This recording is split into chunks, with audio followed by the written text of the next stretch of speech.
YouTube, what's good, man? This you already know what it is, man. Mike here, back again with another video.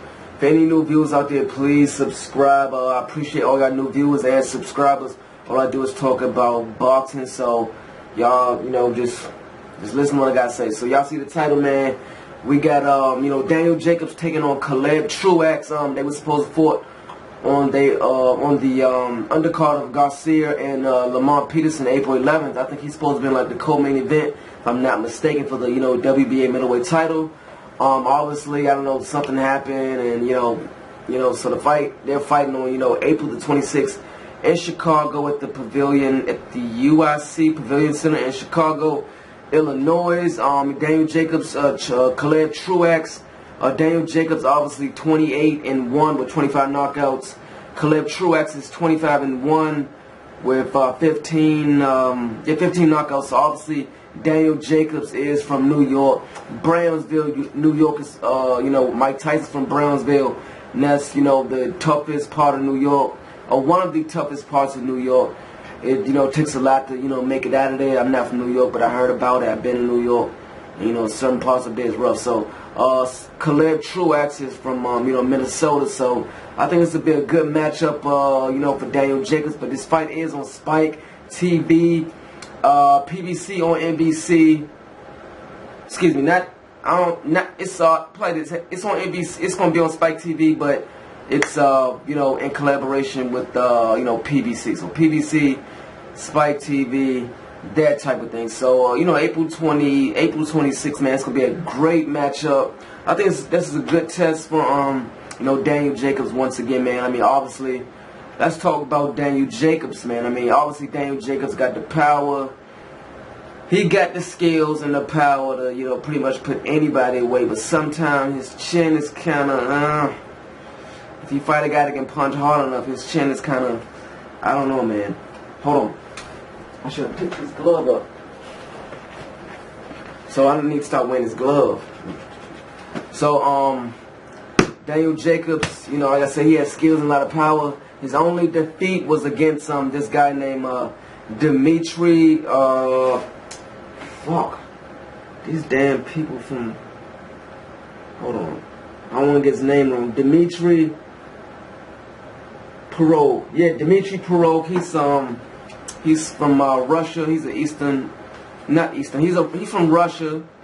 He's from Russia. So that was his only loss. Obviously, Dimitri Pirog. He's been watching. He's watched a lot of American fighters. He's picked up on that American style. How to pivot left, how to pivot right, with the hands down, how to juke your head, hit, pull back.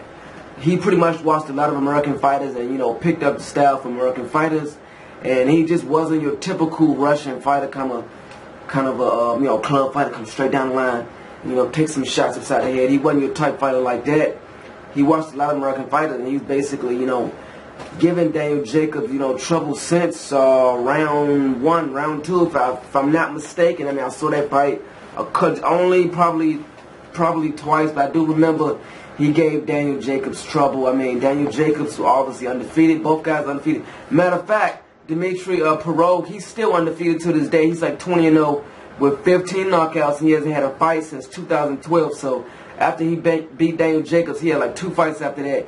Then after that, he just, fucking vanished. I don't know what happened to him. He was holding the, WBO middleweight belt.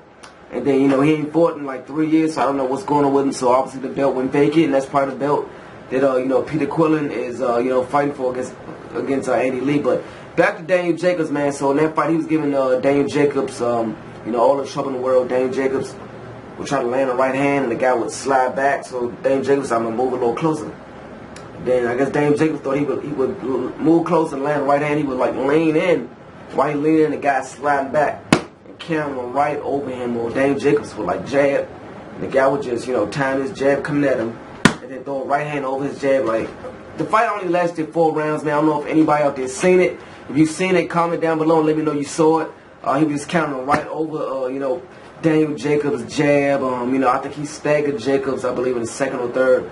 Jacobs almost went down on his knee, almost touched the canvas, and the guy was just, beating him up. It was kind of like watching Gary Russell Jr. fighting, what's this guy name with 3 fights? Y'all know who I'm talking about. The guy who only had 2 fights. Then for Gary Russell Jr., it was kind of like that. Like, you know, Daniel Jacobs undefeated, good prospect, has good speed and power, and you would think that would prevail, but it didn't. The guy just, you know, I don't know, like everything he did, the guy did better. The guy was, you know, doing Daniel Jacobs throwing Floyd. The guy would catch his last shot and, you know, counter right back. He was counter punching him over his jab. Daniel Jacobs tried to land a big right hand. He would slide back. To make a long story short, Jacobs was against the ropes, and then the guy threw I think he threw a 1-2. And Jacobs tried to throw a jab. He went right under his jab. Landed right hand. Jacobs went down. Jacobs lay on his back like this. He's looking. The guy counted 7. Jacobs tried to get up. And the ref pushed him back down like, "No, you done." Jacobs was like, "Yo, what are you doing?" "I'm alright, I'm good, I'm good." And the ref was like, "No, lay back down." Jacobs was like, "Yo, what the fuck?" So that's pretty much what happened. That was his only loss. I'm pretty sure he could have got up, but I don't think he would have won that fight, to be honest with y'all, man. I mean, it was getting worse as the rounds progressed. But that was his only loss, man. So, I mean, ever since that, he's been, you know, beating guys, whacking guys out of there. Like I said, if he fights a guy that can punch hard enough, he will get hurt. So as far as, you know, Daniel Jacobs, I want to bring up this guy, Daniel Jacobs, and, you know, Triple G. I don't think he can beat Triple G. I think Triple G takes his punches and lands one on him, and, you know, it's the fight, in my opinion.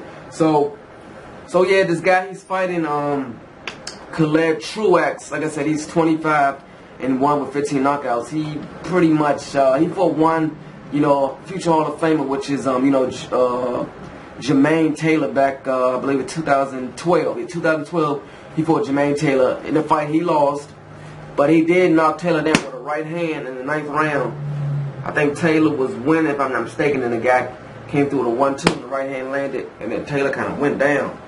And he was just kind of sitting there laying. I'm like, "Yo, get up." And then he eventually got up at like 6 or 7. And then, you know, he was hurt badly. He put it like this. He hurt Jermaine Taylor, but, you know, Jermaine Taylor survived, and, you know, JACOBS-TRUAX lost the decision. So this could be a good matchup, man, in my opinion, man. I mean, Truax is not a really spectacular fight as far as, you know, head movement and, you know, defense. He just kind of a, you know, come forward straight fighter. He knew how to stiff arm you when he need to. He has, you know, decent punching power, good skills, but he's not a fighter that, you know, moves his head and like to stay out of where punches. He will be there in your view for throwing punches. So if you want to land some shots on Truax, you can do that. At times he does know how to step back, but like I said, he's not fast. He's not the hardest puncher. And I think Daniel Jacobs can take his punches, and his skills should prevail. Like I said, Truax is not fast on his feet. He's not spectacular with the head movement. He's kind of a come forward, straight down the line type of fighter, kinda. Like I said, he knows how to stiff arm you when he needs to get you off.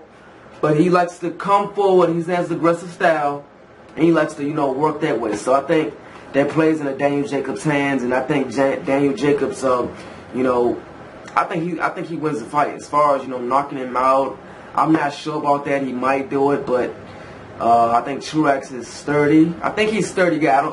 As far as knocking him out, I really don't know about that, but I do think that Daniel Jacobs can take him. I think it's the strongest guy Truax will be fighting in Daniel Jacobs. So they fight in Chicago, man, April the 26th.